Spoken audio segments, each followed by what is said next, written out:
ও বাবা, খাবারটা খায় নে বাবা। বউ নাই তো কি হয়েছে? হ্যাঁ, আরে না খাইলে কি বউ ফেরত আসবো? কালকে বিয়ে করলাম, কত স্বপ্ন দেখছি বউরে নিয়ে। এখন বউ আমারে খাবার আইনা দিব, আমারে খাইতে বইবো।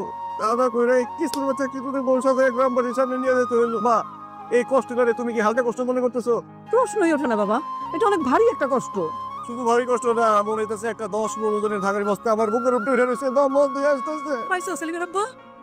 না, আশপাশে কোনো গাড়ি পাইলাম না। পুকুর ঘাটলে গেছিলাম, পুকুরেও দেখলাম নাই তো। এটা আবার কেমন কথা কও আব্বা তুমি? আমি জলপরি বিয়ে করছি যে পুকুর ঘাটে গিয়ে সে সাঁতার পারবে? আমি মনে করলাম বৌমা যদি রাগ টাগ কইরা পুকুরে জাম দেয়। তো জাপ দেয় নাই, আমার বউ বলাইছে আমার নিজেরই যাইতে হবে, আমার বউরে খুঁজতে। হ্যাঁ রে, শিউলির মোবাইল ফোনে বন্ধ পাইছে, আমার মোবাইলে ফোন দিতেছে। এখন আমি কি বলবো? আব্বা, তোমার বিয়ে ফোন দিছে না, কথা বলো। আরে আমার বিয়ে আমার সাথে কথা বলতে চাইলে আমার মোবাইলে ফোন দিব। তোর মোবাইলে ফোন দিছে, তুই কথা কর। এই, আমি কথা বলে বিয়া দিব? তুই কথা কর, তোরই তো শ্বশুর। কথা কর, কথা কর। কথা কও। হ্যালো আব্বা, আসসালামু আলাইকুম। কেমন আছেন? আমরা সবাই ভালো আছি। আমাদের বাসায় বেড়াতে এসেছেন। রাখি আব্বা, আসসালামু আলাইকুম।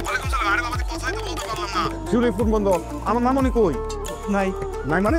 নাই মানে নাই মানে আছে, এই ঘরে আছে, নাই আর কি। এই আচ্ছা আচ্ছা আছে। শিউলি, কথা কও।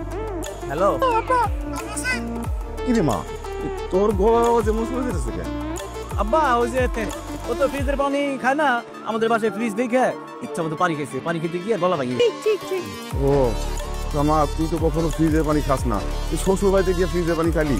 কি আব্বা, তোমার জামার সাথে কথা কও, আমার কাজ উঠতেছে। ঠান্ডা পানি খাইতে না করছি, তারপরে খাইছো? হ্যালো আব্বা, আপনি আইসেন আমাদের বাসায় বেড়াতে আসেন 10 দিন পরে। আপনার মেয়ে তো আপনার কথা খুব বলে, আপনার কথা বলে বলে কান্নাকাটি করে, মন খারাপ করে অনেক। আমি কাল সকালে আইতাছি। সাথে কথা আছে যে আমি এখনই চলে আসি। আসেন আব্বা, আপনি আস্তে ধীরে আসেন, আমার কোনো অসুবিধা নেই। তোমার কোনো অসুবিধা আছে? না না, সিসি কি যে বলো না। আসেন আব্বা। আব্বা, শিউলির কোনো অসুবিধা নেই, আপনি আসেন। আমার এইভাবে ঘরে বসে থাকলে হবো না, আমার বউরে ক্ষতি চাইছে আমারই। এত ঘর পরে তেল কম আছে, তেলটা বসে গেছে। আব্বা, কামনা করে দিয়ে ভাতা বলো, স্ট্যান্ড বন্ধ হইলে একটু কানেতে ঠেলা দিয়ে আনিস। বউ আমি দেখছি ঠিকই, কিন্তু আমার সন্দেহ। হিটলার খালি খালি সবাই সন্দেহ করিস। আরে বেটা, খালি খালি সন্দেহ না, শাড়ি যখন পরছে আমার কাছে মনে হয়েছে পুরো কোনো পুরাই শাড়ি পরছে। আরে হি যখন আমাকে সামনেই দাঁড়াইছে, দেখো না হাত দিতে কি ফর্সা। আপনি কি বুকার রাজ্যে বসবাস করেন? সুন্দর পোলার অভাব আছে জগতে? আমগো সেলিম কি কম সুন্দর?